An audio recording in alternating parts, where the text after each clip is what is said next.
Hello guys. आज हम बात करेंगे 12th क्लास के एक टॉपिक की जिसमें हम ग्राफ को सीखेंगे।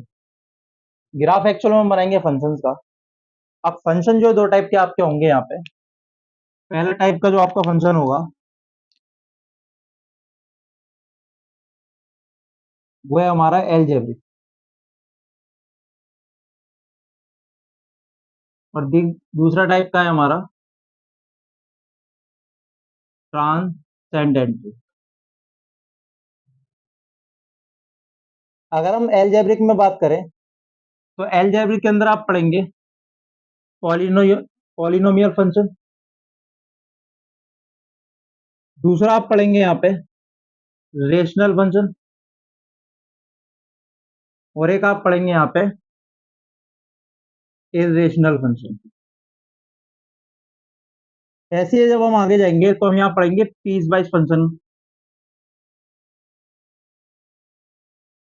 और पर्दा यहाँ पे पीस वाइज फंक्शन को ब्रेक करा गया है आगे, जिसमें आप जानते भी होंगे कि हमारा मॉडुलस, सेकंड है हमारा फ्रैक्शनल पार्ट फंक्शन,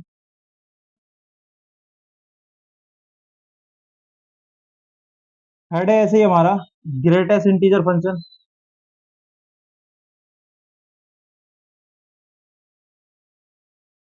और एक है हमारा सिग्नम फंक्शन। तो ये सब आता है हमारा एलजेब्रिक के अंदर। एलजेब्रिक इतने फंक्शन होते हैं, सारे हम एक एक करके पढ़ेंगे, ग्राफ सीखेंगे इनका, और इनके बारे में कुछ इंपॉर्टेंट बात सीखेंगे।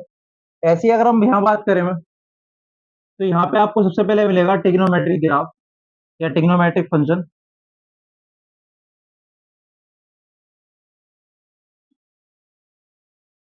ऐसे आपको मिलेगा एक्सपोनेंशियल, ऐसे ही आपका हो जाएगा कि यहाँ पे लॉगरिदम, ऐसे ही एक आएगा यहाँ पे इनवर्स टिग्नोमेट्री फंक्शन, आईटीएफ। तो एक एक करके इन सबके बारे में हम सीखेंगे। तो हम शुरुआत करते हैं यहाँ से। सबसे पहले पढ़ेंगे हम एलजेब्रिक फंक्शन के बारे में, ग्राफ ऑफ एलजेब्रिक फंक्शन।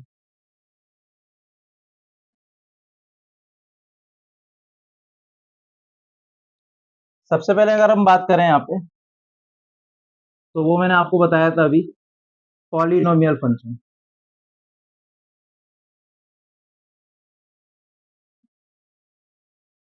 और पॉलिनोमियल में सबसे पहले यहाँ पे आएगा आपका f x is equal to x, जिसे हम लीनियर फंक्शन भी कहते हैं। एक्चुअली ये रिप्रेजेंट करता है एक स्ट्रेट लाइन को y इक्वल टू एक्स, जो ओरिजिन से पास करेगी। अगर हम इसके ग्राफ की बात करें तो ग्राफ कुछ स्ट्रेट लाइन बनेगा जो ओरिजिन से पास करेगा। अगर ये एक्स एक्सिस है हमारा और ये वाई एक्सिस, तो y इक्वल टू एक्स का जो ग्राफ है ओरिजिन से पास करता हुआ हमारा इस तरह से बनेगा। अगर आप ग्राफ पे थोड़ा सा फोकस करें तो इसके बारे में ग्राफ से बहुत सारी चीजें आप पता कर सकते हैं, जैसे डोमेन, रेंज।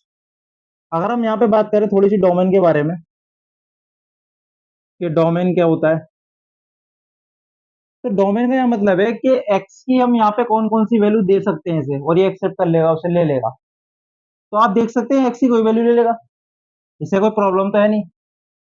तो डोमेन की अगर बात करें और हम चेक करें कि ग्राफ से डोमेन कैसे चेक होता है, तो डोमेन एक्चुअल में आपको बताता है ब्रीथ ऑफ ग्राफ जो होगी हमारी, यानी ग्राफ की जो आपको चौड़ाई नजर आएगी एक्स एक्सिस पे, वो कहलाएगा इसका डोमेन।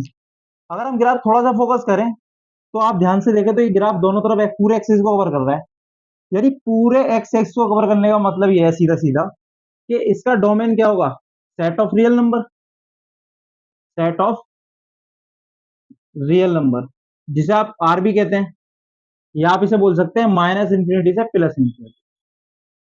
यानी कहने का मतलब ये है कि डोमेन के अंदर अपने लीनियर फंक्शन जो है आपको हर एक वैल्यू ले लेगा रियल नंबर की, चाहे वो कुछ भी हो। अब ऐसे ही अगर हम बात करें, तो डोमेन की बात थी, ऐसे ही इंपॉर्टेंट प्रॉपर्टी होती है किसी फंक्शन की, वो होती है रेंज। रेंज का मतलब एक्चुअल में क्या होता है, देखो जैसे डोमेन का मतलब था कि लेगा क्या, और रेंज का मतलब होगा एक्चुअल में आपको आउटपुट क्या देगा, यानी रेंज अगर हम रखें इसके अंदर वैल्यू रखना शुरू करें तो आपको क्या देगा। तो हम ग्राफ से रेंज कैसे पता करेंगे, तो ये भी आसान है। अगर ग्राफ से आपको रेंज पता करनी है तो कुछ नहीं करना, आपको बस height of the graph check कर लें, यानी वो ग्राफ जो है कितनी हाइट पे है। तो अगर आप ध्यान देंगे तो ये यहाँ से लेकर यहाँ तक जा रहा है ऊपर तक, यानी अगेन वही बात आएगी कि माइनस इंफिनिटी से प्लस इंफिनिटी तक। यानी अगेन अगर हम इस फंक्शन की रेंज की बात करें तो इसकी रेंज भी क्या हो जाएगी, माइनस इंफिनिटी से प्लस इंफिनिटी। तो ये बहुत आसान तरीका है हमारा डोमेन और रेंज निकालने का, और ये बहुत ज्यादा कंपटीशन वगैरह में और सीबीएसई में तो काम आता ही है। अगर एमसीक्यू में क्वेश्चन आ जाए आपको और आप निकालने बैठ जाए डोमेन में, बहुत टाइम लग जाएगा। तो आप क्या कर सकते हैं, ग्राफ अगर आपको पता हो तो आप इजीली इसे फाइंड कर सकते हैं। ठीक है, तो अब हम बात करते हैं दूसरे फंक्शन की, जो हमारा सेकंड है, हमारा f x is equal to x square. अगर ध्यान से इसे देखें तो ये हमारा स्क्वायर फंक्शन,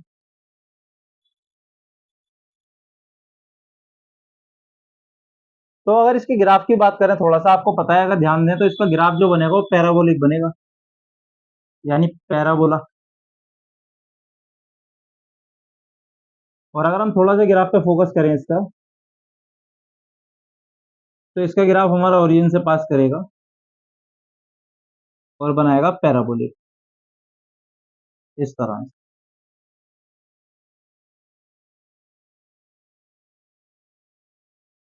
तो ये इसका ग्राफ है। अगर वही बात अभी जो हमने पीछे क्लास पढ़ा उसमें फर्स्ट फंक्शन में कि डोमेन और रेंज, तो आपको पता है डोमेन का मतलब क्या होता है, ब्रेथ ऑफ द ग्राफ, यानी ये एक्स की कौन सी वैल्यू ले सकता है। तो अगर हम डायरेक्ट ग्राफ से पता लगाना है तो हम पता लगा सकते हैं उसकी चौड़ाई देख के। ग्राफ की चौड़ाई कहाँ से कहाँ तक है वही आपका कहलाएगा, डोमेन कहलाएगा। तो अगर आप थोड़ा ध्यान दें तो अगेन वही हो रहा है, ये इधर एक्सटेंड कर रहा है और ये इधर बढ़ता जा रहा है, यानी अल्टीमेटली करिए यहाँ पे भी ये रहा है कि पूरे एक्सिस को क्या कर रहा है, यहाँ पे कवर कर रहा है। यानी अगेन अगर बात करें हम डोमेन की इसकी, तो इसका डोमेन जो होगा हमारा डोमेन ऑफ एफ, तो वो कितना हो जाएगा हमारा, R set of real number, या आप बोल सकते हैं माइनस इंफिनिटी से प्लस इंफिनिटी। अब अगर ध्यान से देखें इस ब्रैकेट के बारे में, अगर आपको ना पता हो तो आपको पता होना चाहिए कि तीन तरह के ब्रैकेट यूज करे जाते हैं हमारे इंटरवल के लिए। एक ये होता है, इसे हम बोलते हैं लार्ज ब्रैकेट,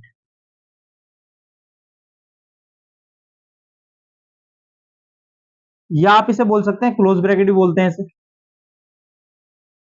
ऐसे एक हमारा दूसरा होता है हमारा एक, जिसे हम बोलते हैं ओपन ब्रैकेट, ये हमारा ओपन ब्रैकेट कहलाता है, या इसे आप स्मॉल ब्रैकेट भी बोलते हैं, है ना।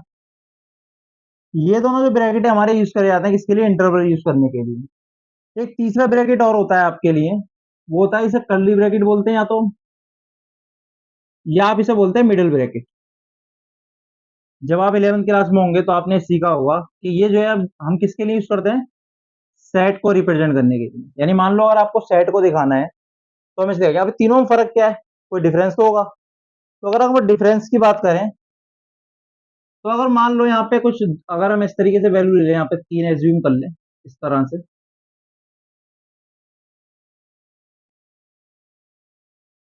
तो तीन ब्रैकेट का तीन अलग अलग मतलब है। अगर हम लास्ट वाले की अगर बात करें, इस वाले की, तो इस ब्रैकेट का मतलब यह है कि इसके अंदर जो एलिमेंट है सिर्फ वो कौन कौन से हैं, 2 एंड 3 बस। न इससे बीच के हमें कोई भी एलिमेंट एज्यूम नहीं करना, यानी कहना मतलब मिडिल ब्रैकेट में हमेशा क्या होता है, जो एलिमेंट आपको दिख रहे हैं आंखों से बस सीधे वही है। लेकिन अगर यहाँ पे आ जाए क्लोज वाले में, तो एक्चुअल में यहाँ पे क्या होता है, क्लोज का मतलब यह है हमें 2 भी लेना है और 3 भी लेना है, और इसके बीच में जितने भी रियल नंबर आएंगे वो भी हमें लेना पड़ेंगे। यह है क्लोज ब्रैकेट का मतलब। और यही बात अगर ओपन पे ले जाए तो इसका मतलब यह है कि आपको दो को नहीं लेना और ना ही आपको तीन लेना, यानी एक्सट्रीम पोजीशन पे जो हमारे एलिमेंट या नंबर है वो आपको क्या करने हैं, एक्सक्लूड कर देने हैं, उसके बीच के जितने भी रियल नंबर हैं वो आप ले लेंगे, इंक्लूड कर लेंगे। तो ये होता है तीनों ब्रैकेट का मतलब। अब यहाँ पे हमेशा क्या होता है, जहां पे भी इन्फिनिटी होगा, इन्फिनिटी का एक्चुअल में वैल्यू पता नहीं होती, तो हमेशा हम क्या करते हैं, यहाँ पे हमेशा ओपन ब्रैकेट ही यूज करते हैं। ठीक है, तो ये था इस छोटे ब्रैकेट के बारे में थोड़ा सा। अब डोमेन के बाद अगर हम बात करें यहाँ पे रेंज के बारे में, तो रेंज मैंने आपको बताया था, रेंज क्या होती है, हमारी हाइट ऑफ द ग्राफ। अगर हम हाइट की बात करें तो आप थोड़ा ध्यान से देखो, ग्राफ हमारा कहां से शुरू हो रहा है, यहाँ जीरो से, और ऊपर कहां तक जा रहा है, प्लस इंफिनिटी तक। अगर आप ध्यान से देखें, आप जरा यहाँ पे ग्राफ जो टच कर रहा है, तो आप कहेंगे सर यहाँ पे जो है कौन सा ब्रैकेट, तो याद रखना टच कर रहा है इसका मतलब यहाँ पे क्लोज ब्रैकेट यूज होता, और इन्फिनिटी हमेशा कौन सा होगा बेटा, ओपन ब्रैकेट। यानी अगर आपने यहाँ पे ओपन ब्रैकेट यूज कर दिया, अगर आप मान लो आप चाहते हैं सर ऐसा लिख दें, फिर क्या दिक्कत है, तो बेटा दिक्कत यहाँ पे ये है, यहाँ पे आपने ये एज्यूम कर लिया यहाँ पे जीरो नहीं है, और यही गलत है, क्योंकि अगर मैं एक्स की वैल्यू डोमेन में से आर में से अगर जीरो यहाँ पुट कर दूं, तो एफ एक्स मुझे एफ जीरो कितना मिल जाएगा, जीरो। यानी मेरे फंक्शन में तो जीरो आ रहा है, लेकिन आपके हिसाब से यहाँ पे क्या हो गया, यहाँ पे जीरो आपने काट दिया, तो इसलिए हम यहाँ पे कौन सा ब्रैकेट यूज करेंगे हमेशा, क्लोज ब्रैकेट। ठीक है, तो अब आगे बात करते हैं हम। अब हम बात करेंगे अपने थर्ड ग्राफ की, जो होगा हमारा y equal to f x equal to x cube, जिसे हम बोलते हैं क्यूबिक ग्राफ या क्यूब फंक्शन है ना। तो अभी ऑड पावर है, तो अगर हम इसके ग्राफ की बात करें, तो हमारा ग्राफ जो है ओरिजिन से पास करेगा, क्योंकि y इक्वल जीरो होगा तो जीरो मिल जाएगा आपको, यानी ओरिजिन से पास करेगा। तो इसका ग्राफ जो है हमारा इस तरीके से बनेगा कुछ। अगर हम बात करें तो ग्राफ तो आपको दिख गया, ये हमारा एक्स एक्सिस है और ये आपका वाई एक्सिस। तो अगर हम इसकी डोमेन रेंज की बात करें अगेन यहाँ पे, तो अगेन हम एक्स को देखेंगे यहाँ पे, तो एक्स एक्स को अगेन देखो पूरा क्या हो रहा है, हमारा जो ग्राफ है ये एक्स से लेकर एट एक्स तक पूरा कवर कर रहा है। यानी अगेन यही बात आएगी कि पूरी ब्रिथ जो है हमारी, यानी पूरे एक्सिस को कवर कर रहा है। यानी पूरे एक्सिस को कवर करने का मतलब क्या है, जो इसका डोमेन होगा हमारा, अगेन क्या हो जाएगा, वो माइनस इन्फिनिटी से प्लस इन्फिनिटी, या आप इसे बोल सकते हैं हमारा set of real number R. ऐसे ही अगर हम बात करें रेंज की, तो रेंज का मैंने अभी बताया था आपको कि रेंज का मतलब क्या होता है हमारा, हाइट ऑफ द ग्राफ। तो हाइट वही कि यहाँ पे प्लस इन्फिनिटी से लेकर माइनस इन्फिनिटी तक कवर कर रहा है, यानी इसका रेंज भी कितनी हो जाएगी हमारी, सेट ऑफ रियल नंबर यानी आर, माइनस इन्फिनिटी से प्लस इन्फिनिटी। अच्छा, यहाँ पे एक आप चीज और सीख सकते हैं, यहाँ पे एक थोड़ा इंपॉर्टेंट टॉपिक एक और आता है, ऑड इवन फंक्शन का। यानी आप कैसे पता चलेगा कोई फंक्शन ऑड है या इवन है, तो एक तो हमारी सिंपल डेफिनेशन जो यूज होती है हमारी, कि अगर हम क्या करें कि अगर फंक्शन के अंदर एक्स की जगह माइनस एक्स को कर दें, और अगर ये माइनस को खत्म कर दे यानी खा जाए, यानी ये माइनस को अगर या खत्म कर गया और इन्हें एफ एक्स दे दिया, यानी एफ माइनस एक्स इतना गया एफ एक्स, तो हमारा ये कहलाएगा इवन फंक्शन।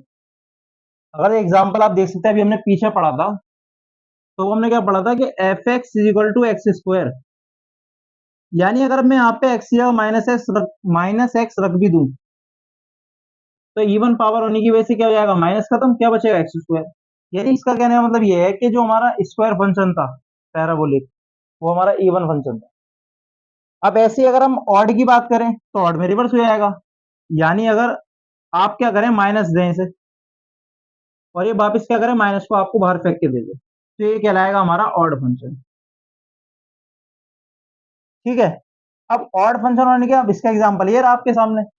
अब ये ऑड पावर है, अगर मैं यहाँ पे माइनस रख भी दूं, तो हमारा फंक्शन जो है ये दे रखा है क्यूबिक फंक्शन, तो आपको क्या करेगा यहाँ पे, ऑड पावर होने की वजह से माइनस को क्या दे देगा बाहर, और एक्स स्क्वायर क्या था आपका, एफ एक्स। तो आपने देखा ऊपर डेफिनेशन आ गई है हमारी। तो इसका कहने का मतलब ये जो क्यूबिक फंक्शन है हमारा, ये एक बात और हम यहाँ पे लिख सकते हैं, इस बात को भी, इस ग्राफ के बारे में जानकारी ये भी मिल गई कि ये ऑड फंक्शन है। कैसा फंक्शन है, ऑड। ये तो पहली बात थी। लेकिन अगर मान लो आप चाहते हैं ग्राफ से पता चल जाए हमें ऑड इवन, हमें ये काम ही ना करना पड़े, तो इसका भी तरीका है। अगर आप चाहते हैं ग्राफ से ऑड इवन पता चल जाए हमें, तो इसमें भी कोई दिक्कत नहीं है। इसमें कैसे पता चलेगा, देखो अगर हमारा ग्राफ जो है वो सिमेट्रिक है, सिमेट्रिक अबाउट वाई एक्सिस, तो वो इवन फंक्शन होगा। कहने का मतलब क्या है इसका, अब जैसे मान लो अभी हमने ग्राफ पढ़ा था, एक से छोटा ग्राफ बना लेते हैं यहाँ पे, ये हमने पैराबोलिक ग्राफ पढ़ा था, तो अगर आप ध्यान से देखें तो ये वाई एक्सिस है, तो वाई एक्सिस जितना इधर है राइट में उतना लेफ्ट में है, तो कहने का मतलब क्या है, इवन फंक्शन। हमने चेक भी कर लिया, अभी यहाँ पे इवन ही आ रहा था। तो हम ग्राफ से ये पता लगा सकते हैं कि अगर वाई एक्सिस सिमेट्रिक है अबाउट, तो वो क्या कहलाएगा, इवन। और ऑड में हमारा क्या हो जाएगा, अगर ऑड में आप देखें तो ऑड में सिंपल हमारा क्या होता है, वो सिमेट्रिक होता है ग्राफ हमारा, सिमेट्रिक अबाउट एक्स एक्सिस। आप एक्स एक्सिस बोले या फिर हम ओरिजिन भी बोलते हैं कभी कभी, है ना। तो वो क्या होगा हमारा ऑड फंक्शन। एग्जाम्पल आपके सामने है ये रहा। अगर आप थोड़ा सा ध्यान दें ग्राफ पे, तो ओरिजिन के जितना ऊपर है, यहाँ पे दिख रहा है आपको ग्राफ, उतना ही नीचे है। तो ये ऑड फंक्शन का ग्राफ है। ग्राफ से भी आपने पता लगा लिया ऑड है, और हमने यहाँ फंक्शन डेफिनेशन से भी देखा था कि ये ऑड फंक्शन